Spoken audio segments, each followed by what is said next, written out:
اعوذ باللہ من الشیطان الرجیم بسم اللہ الرحمن الرحیم الحمدللہ رب العالمین والعاقبۃ للمتقین والصلاۃ والسلام علی خاتم الانبیاء والمرسلین وآلہ الطیبین الطاہرین۔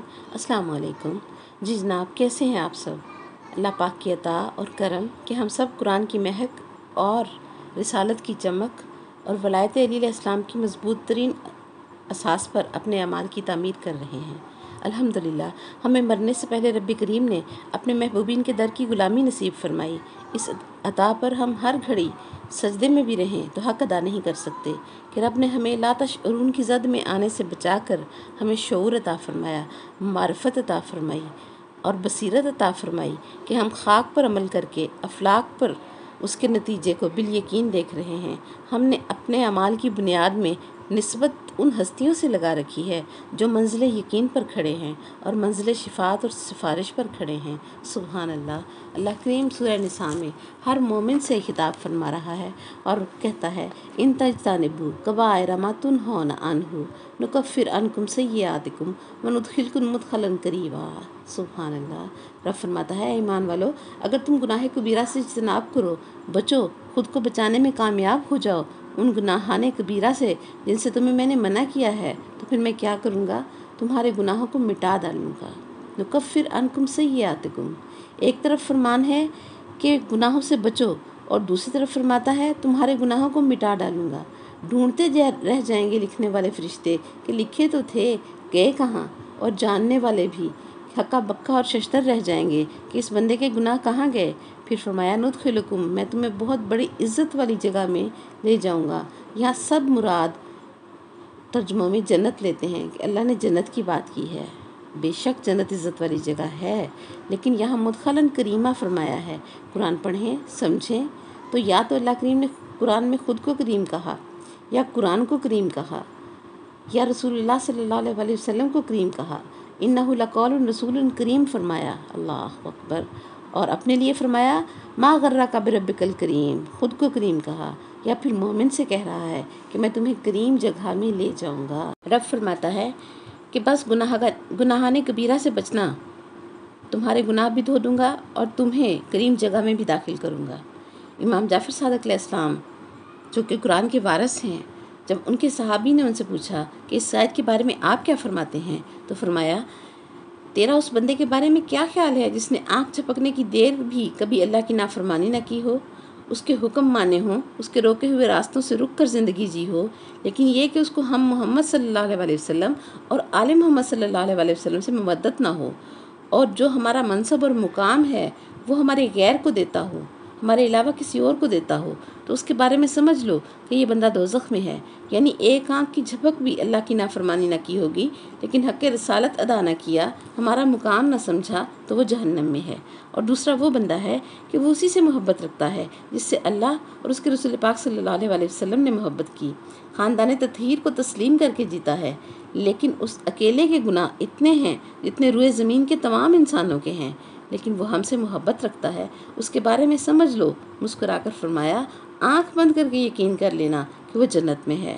جو ان کا نہیں وہ جہنم میں ہے، جو اگرچہ تمام انسانوں کے گناہوں کے برابر گناہ لے کر آیا مگر ان کا ہے، تو فرمایا وہ جنت میں ہے۔ سوالی دل میں پریشان ہونے لگا اور فرمایا اللہ کا فرمان کیا ہے کہ اگر کبیرہ گناہوں سے بچو جن سے میں نے منع کیا ہے، تو امام جعفر صادق علیہ السلام نے ارشاد فرمایا یاد رکھو ہمارے دشمن کی محبت کبیرہ گناہ ہے جو بخشا نہیں جائے گا، جس کی شفاعت نہیں ہے۔ اللہ فرماتا ہے اس خاندان تطہیر یعنی محمد رسول اللہ صلی اللہ علیہ وسلم سے لے کر مہدی آخر الزمان تک کی دشمنوں کی محبت سے بچنا، میں تمہارے گناہ مٹا دوں گا۔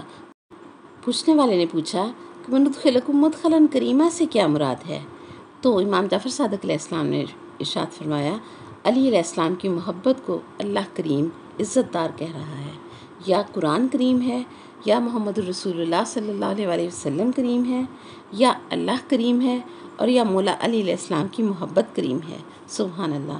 جس کی محبت کبریائی مزاج رکھتی ہو، مصطفائی مزاج رکھتی ہو، اللہ جانے وہ علی مولا خود کیا ہوں گے۔ بس مولا علی کی محبت میں کھوٹ نہ ملانا، شک نہ کرنا، کسی بھی فضائل علی علیہ السلام اور فضائل اولاد علیہ السلام کو سن کر ان کے دشمن کے در پر نہ جانا اور گناہوں پر دلیر نہ ہو جانا، گناہ کو گناہ ہی سمجھنا، ان کے القاب کسی اور کو نہ دینا، ان جیسا کسی اور کو نہ سمجھنا کہ نبی صلی اللہ علیہ وسلم سے بھی پوچھا گیا تھا کہ یا رسول اللہ صلی اللہ علیہ وسلم، شیطان نے ایک سجدہ نہ کیا اور لاکھوں سالوں کی عبادت اکارت گئی، اور آپ صلی اللہ علیہ وسلم کے کتنے حبداروں کو میں جانتا ہوں کہ جن کے ذمے ہزاروں سجدے واجب ہیں، ان کا کیا ہوگا؟ تو سرکار دو عالمین صلی اللہ علیہ وسلم جلال میں آئے اور ارشاد فرمایا، ملعون، تو مومن کو شیطان کی مثال دینا چاہتا ہے؟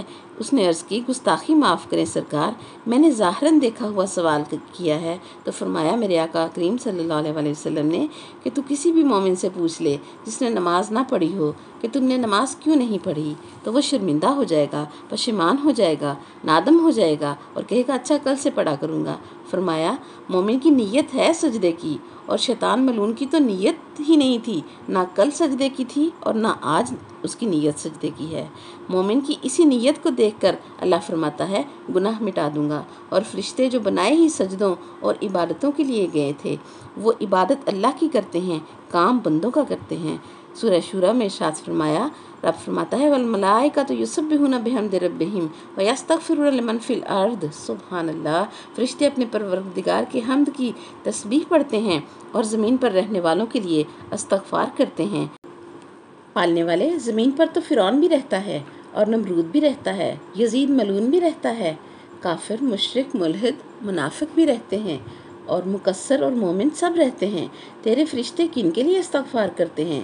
تو سورہ مومن میں اللہ کریم نے اس کا جواب عطا فرمایا، رب نے فرمایا الذین یحملون العرش ومن حولہ یسبحون بحمد ربہم ویؤمنون بہ ویستغفرون للذین آمنوا ربنا وسعت کل شیء رحمۃ وعلما فاغفر للذین تابوا واتبعوا سبیلک وقہم عذاب الجحیم ربنا وادخلہم جنات عدن التی وعدتہم ومن صلح من آبائہم وازواجہم وذریتہم انک انت العزیز الحکیم۔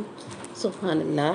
رب فرماتا ہے جنہوں نے عرش اٹھایا ہوا ہے اور جو عرش کے ارد گرد رہتے ہیں میرے حمد کی تسبیح پڑھتے ہیں اور مومنین کے لیے استغفار کرتے ہیں کہ پالنے والے ان مومنوں کو معاف کر دے کہ انہوں نے تو توبہ بھی کر لی ہے اور تیری سبیل کی وہ پیروی بھی کرتے ہیں۔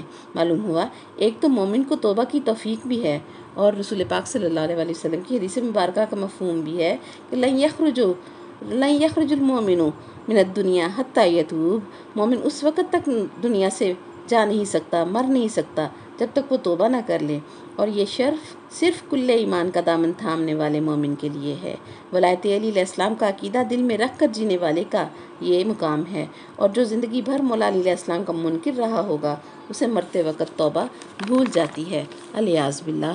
اور فرشتے استغفار کرتے ہوئے مومن کے لیے، علی والے کے لیے کیا مانگ رہے ہیں کہ انہوں نے توبہ کر لی ہے اور تیری سبیل کی پیروی کر لی ہے۔ اب کیا ہے؟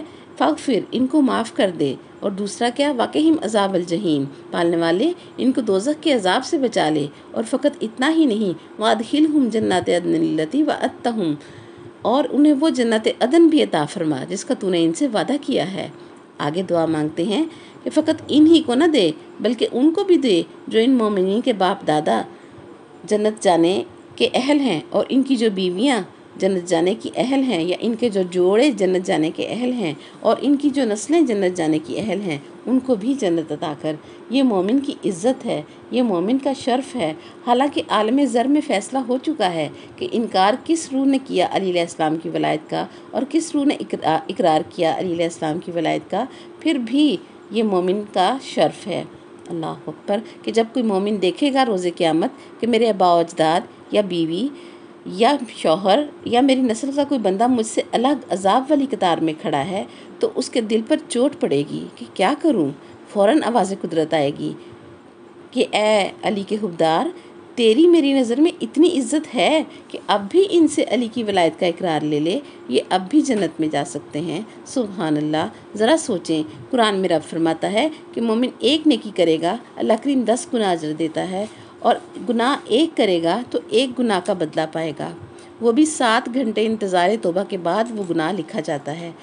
اگر 7 گھنٹوں میں بندہ توبہ کر لے تو پھر اللہ کے فرشتوں کو حکم ہے کہ وہ گناہ نہیں لکھنا، اور اگر 7 گھنٹے گزر جائیں اور توبہ نہ کرے تو پھر فرشتوں کو اجازت ہے کہ ایک گناہ کیا ہے تو ایک لکھ لو۔ بظاہر دیکھا جائے تو یہ عدل نہیں ہے کہ ایک مزدور کی مزدوری 200 روپیہ ہے اور آپ اسے 500 یا 1000 دے دیں، تو یہ فضل تو ہے، عدل نہیں ہے۔ اور قیامت کا معاملہ عدل پر ہے، فضل پر نہیں ہے۔ پھر یہ کیا نظام ہے؟ بڑوں کی سمجھ میں، بڑوں کی عقل میں یہ گتھی نہ سلجھتی اگر اس کا سوال قرآن کے وارثوں سے نہ پوچھا جاتا اور قرآن کے وارثوں نے نہ سمجھایا ہوتا کہ قرآن اور اہل بیت میں ایک پلک جھپکنے کی بھی دوری نہیں ہے، ہمیشہ ساتھ ساتھ رہیں گے، حتیٰ کہ حوض کوثر پر ہمیں اپنے نبی پاک صلی اللہ علیہ وسلم سے ملا دیں گے کہ اللہ کریم عادل ہے۔ فرمایا کیسے ہو سکتا ہے کہ وہ عدل نہ کرے، اور ایک نیکی کی 10 نیکیاں لکھنا یہی عدل ہے۔ کیسے عدل ہے؟ قرآن کے وارثوں نے بتایا کہ بندہ 10 مٹھیوں کی تخلیق ہے۔ انسانی تخلیق میں طینت کی 10 مٹھیاں ہیں، اور مٹھی کو عربی میں قبضہ کہا جاتا ہے۔ 9 مٹھیاں فلکی ہیں اور ایک زمینی اور ارضی ہے۔ 9 مٹھیاں افلاک کی ہیں اور ایک مٹھی خاک کی ہے۔ فلکی میں فلک العرش سے انسان کا دل بنایا گیا۔ دل گوشت کا ٹکڑا نہیں، بلکہ اس گوشت کے ٹکڑے کو جس حقیقت نے دھڑکن دی ہوئی ہے اسے قرآن فؤاد کہتا ہے۔ یہ فلک عرش کی مٹھی سے بنا ہے، اور ہمارا صدر یعنی سینہ فلک کرسی کی مٹھی سے بنا ہے۔ اور قرآن پڑھیں تو سمجھ آ جاتا ہے کہ صدر کا تعلق اسلام سے ہے اور فؤاد کا تعلق ایمان سے ہے۔ سورہ زمر میں رب نے فرمایا افمن شرح اللہ صدرہ للاسلام فہو علی بینۃ من نور ربہ، جس بندے کا سینہ اللہ اسلام کے لیے کھول دے اور وہ اپنے پروردگار کی عطا کردہ نور کو دلیل بنا کر جیتا ہو، وہ کسی اور جیسا کیسے ہو سکتا ہے۔ اس آیت سے معلوم ہوا کہ صدر کا تعلق اسلام سے ہے، اور سورہ حجرات میں دل کا حال بھی بتا دیا وَلَكِنَّ اللَّهَ حَبَّبَ إِلَيْكُمُ الْإِيمَانَ وَزَيَّنَهُ فِي قُلُوبِكُمْ۔ اللہ نے فرمایا کہ مومنو، میں نے تمہارے لیے ایمان کو پسند کیا ہے اور میں نے تمہارے دلوں کو ایمان سے زینت عطا کی ہے، یعنی دل کا تعلق ایمان سے ہے۔ اور بنی اسرائیل میں بھی سورہ انبیاء میں رب فرماتا ہے ان السمع والبصر والفؤاد کل اولئک کان عنہ مسئولا۔ سبحان اللہ، قیامت کے دن کانوں سے بھی سوال کروں گا، آنکھوں سے بھی سوال کروں گا اور دل سے بھی سوال کروں گا۔ اور ان تینوں سے سوال کیوں ہوگا؟ یہ راز بھی قرآن کے وارثوں نے کھولا کہ ان السمع للتوحید، سماعت کا تعلق توحید سے ہے، کہ عالم ارواح نے، ہماری روحوں نے آواز ہی سنی تھی کہ الستو بربکم، کیا میں تمہارا رب نہیں ہوں؟ تو معلوم ہوا توحید سماعت ہے، دیکھا کسی نے نہیں ہے۔ اور فرمایا کہ والبصر للنبوہ، بصارت نبوت کے لیے ہے۔ نبی صلی اللہ علیہ وسلم قلب جو کہ گوشت کا لوتھڑا ہے وہ تو برزخی حیات میں گل جائے گا، لیکن فؤاد جو کہ اس کی حقیقت ہے وہ قائم رہے گا۔ اب دوبارہ سمجھیں کہ فلک عرش کی مٹھی سے رب نے حقیقت دل بنایا، اور فلک کرسی کی مٹھی سے رب نے ہمارا سینہ بنایا، اور فلک زحل سے انسان کی عقل بنائی گئی۔ فلک مشتری کی مٹھی لے کر انسان کو علم دیا گیا۔ فلک مریخ کی مٹھی سے انسانی وہم تشکیل پایا۔ فلک شمس کی مٹھی سے ہمارا باطنی وجود تشکیل فرمایا۔ پھر رب نے فلک زہرہ کی مٹھی سے ہمارا خیال جو ہے اسے خلق کیا۔ پھر فلک عطارد کی مٹھی سے ہمارا فکر اور ادراک جو ہے وہ خلق کیا، اور فلک قمر کے قبضے سے ہماری حیات اور زندگی خلق کی گئی، اور مٹی کی مٹھی سے ہمارا یہ ظاہری بدن خلق ہوا۔ سبحان اللہ، 10 مٹھیاں مکمل ہوئیں۔ 10 مٹھیوں سے بنا ہے یہ انسان، کہ مومن 10 مٹھیوں سے 10 قبضوں سے بنایا گیا ہے۔ اور نبی صلی اللہ علیہ وسلم نے فرمایا خلق المومن للخیر، اللہ نے مومن کو خیر کے لیے خلق کیا ہے۔ جب مومن کسی نیکی کا ارادہ کرتا ہے اس میں دل بھی شامل، عقل بھی شامل، سینہ بھی شامل، علم بھی شامل، وہم بھی شامل، باطنی وجود بھی شامل، خیال بھی شامل، فکر اور ادراک بھی شامل، اور حیات اور زندگی بھی شامل، اور ہماری زندگی کے، ہمارے بدن کے چاروں عناصر بھی شامل۔ اللہ اکبر۔ اب سوچنے کی بات یہ ہے کہ اس نیکی میں سارے کی ساری مٹھیاں جو ہیں وہ شامل ہو گئیں۔ تو اللہ فرماتا ہے اے فرشتوں، مزدوری کرنے والے 10 ہیں، اس لیے ایک نیکی کی جگہ 10 نیکیاں لکھو، اور جب مومن گناہ پر آمادہ ہوتا ہے تو ہر حقیقت انکار کر دیتی ہے، فؤاد کی، صدر کی، عقل کی، علم کی، فکر کی، ہر حقیقت جس مٹھی سے بنی ہوئی ہوتی ہے وہ الگ ہو جاتی ہے، وہم خیال سب الگ ہو جاتے ہیں، باطنی وجود حیات سب الگ ہو جاتے ہیں، صرف وہ مٹھی جو خاک سے لی گئی ہے وہ رہ جاتی ہے۔ تو اللہ کریم فرماتا ہے کہ جب کرنے والا ایک ہے تو گناہ بھی ایک ہی لکھو۔ اب اگر سمجھ آ گئی ہو کہ علم کہاں سے بڑھتا ہے، علم کی خیرات کہاں سے ملتی ہے، تو پھر دین، مذہب، علم ملا سے مت لیں، مولا سے لیں۔ جن علم کے دعوے داروں کو ان ظواہر کی سمجھ نہیں آتی، وہ محمد صلی اللہ علیہ وسلم اور آل محمد صلی اللہ علیہ وسلم کے خاندان کے اسرار کو کیا سمجھ سکتے ہیں، ان کے مقام و مرتبہ کو کیا جان سکتے ہیں؟ اور بدعقیدہ تو اور بھی گستاخی کرتا ہے کہ اپنا ہم پلہ کہہ دیتا ہے۔ یاد رکھیں، ان کو اللہ بھی نہیں کہنا اور اپنا ہم پلہ بھی نہیں کہنا، اپنے جیسا بھی نہیں سمجھنا۔ اور ملا بدعقیدہ تو ان کو اپنے جیسا سمجھتا بھی ہے، نہ صرف خود سمجھتا ہے بلکہ آگے نسلوں تک یہ سوچ اور عقیدہ جو ہے منتقل کر رہا ہے۔ الیاذ باللہ۔ معلوم ہوا خاک کی مٹھی گناہ کرتی ہے، اس کا ہی گناہ لکھا جاتا ہے، اور چونکہ 9 مٹھیاں نوری ہیں، لطیف ہیں، جوہر ہیں، یہ ایک طرف ہوتی ہیں اور خاکی مٹھی الگ ہے۔ جہاں 9 سفارشی ہوں وہاں ایک کو معافی نہ ملے گی۔ فرشتے ہمارے کیا لگتے ہیں کہ وہ ہمیں جہنم سے بچانا چاہتے ہیں، اور خاندان تطہیر میں محمد رسول اللہ صلی اللہ علیہ وسلم سے لے کر مہدی آخر الزمان تک سب چاہتے ہیں کہ مومن جہنم میں نہ جائیں۔ خود اللہ کریم کی کوشش ہے کہ مومن جہنم سے بچ جائیں، کہ اللہ کے علم میں ہے کہ اگر مومن جہنم میں جائے گا تو عقل، علم، تدبر، حیات، فکر سب جل جائے گا۔ اور یاد رکھیں، مومن کا دل گناہ گار نہیں ہے کہ وہ عرش کی مٹھی سے بنایا گیا ہے۔ سبحان اللہ۔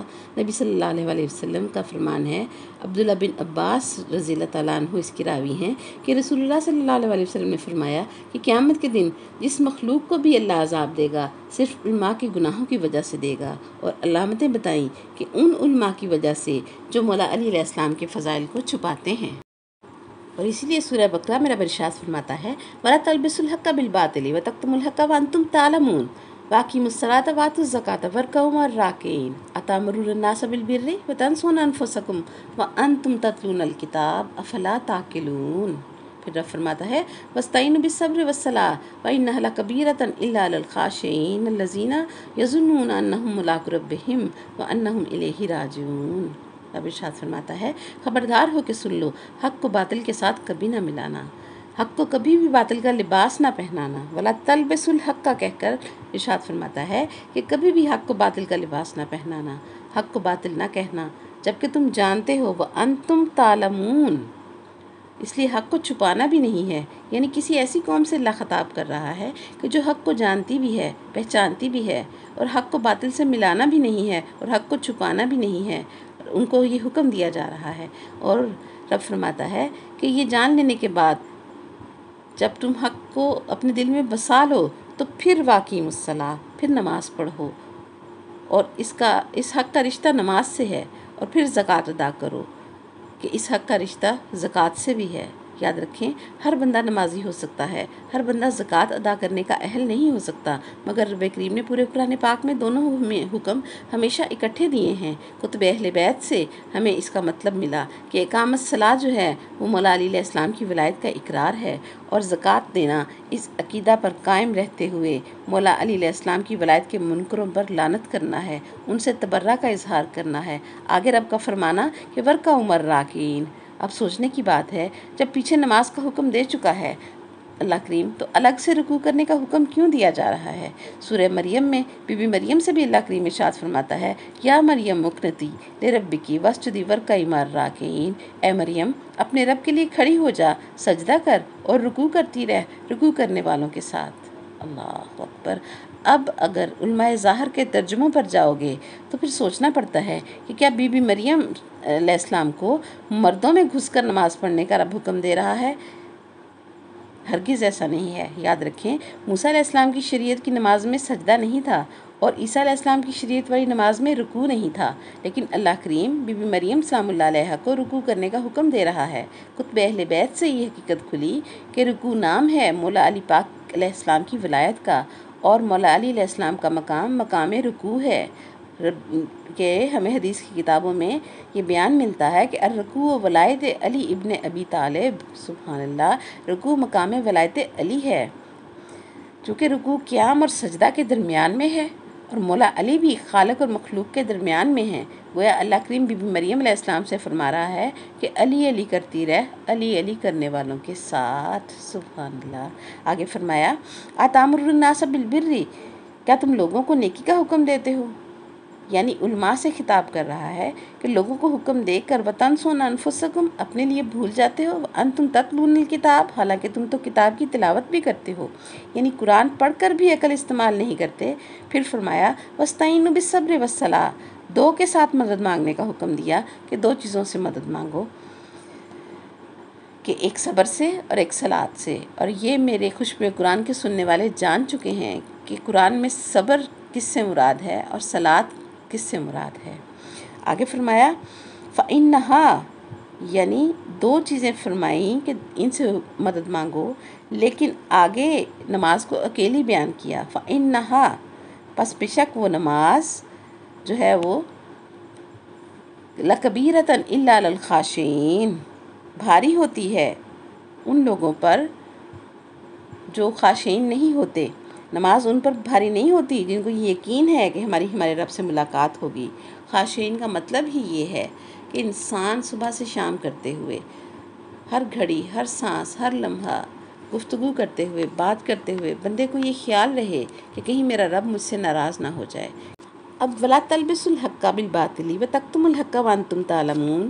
اب آیت مکمل اس طرح ہوتی ہے کہ علی کو باطل نہ کہنا اور علی علیہ السلام کی فضیلت کو چھپانا نہیں، اور اب جب یہ عمل تمہارے سینوں میں بیٹھ جائے تو نماز پڑھو اور علی کی ولایت پر ایمان رکھو، بیان کرتے رہو ولایت علی علیہ السلام کو، اور ولایت علی علیہ السلام پر ایمان لانے والوں کے ساتھ، ولایت بیان کرنے والوں کے ساتھ جو ہے وہ بیان کرتے رہو۔ بر کا لفظی معنی نیکی ہے، اور تفاسیر اہل بیت علیہم السلام میں بر کا مطلب جب ہم نے مختلف تفاسیر میں دیکھا تو ہمیں پتہ چلا حب فاطمہ و اولادہا، سب سے بڑی نیکی کیا ہے؟ بی بی صاحبہ اور ان کی اولاد سے محبت کرنا بر ہے۔ گویا ولایت ابن ابی طالب علیہ السلام اور بی بی صاحبہ کی اولاد کی محبت کل نیکی ہے۔ اسی لیے علماء سے خطاب کر کے فرمایا جا رہا ہے کہ لوگوں کو اس نیکی کا حکم کرتے رہو اور خود تم اپنے لیے بھول جاتے ہو۔ ولایت علی علیہ السلام کی حقانیت سدا بہار ہے، جو اس حق کے ساتھ لگا گویا اس نے اپنے آپ کو ایمان اور قرآن کے مطابق ڈھال لیا، اور جو اس حق کے ساتھ نہ لگ سکا، قرآن واضح انداز میں کہہ رہا ہے کہ حالانکہ تم تو کتاب پڑھتے بھی ہو، معلوم ہوا بعض کتاب پڑھنے والے ایسے ہیں، اس زمانے میں بھی تھے اور آج کے دور میں بھی ہیں، جو قرآن پڑھنے کے باوجود حب فاطمہ سلام اللہ علیہا اور ان کی اولاد کی محبت سے خالی ہیں، اور تھے بھی۔ ایسا کرنا قرآن کے حکم کے خلاف ہے اور اللہ کریم کی مشیت کے بھی خلاف ہے۔ رب العزت ہمیں فہم قرآن عطا فرمائے اور ہمارے سینوں کو مودت کی دولت عطا فرمائے۔ آج کے لیے اتنا ہی، وآخر دعوانا الحمدللہ رب العالمین، سبحانک اللہم و بحمدک ونشہد ان لا الہ الا انت نستغفرک ونتوب الیک۔ السلام علیکم ورحمۃ اللہ وبرکاتہ۔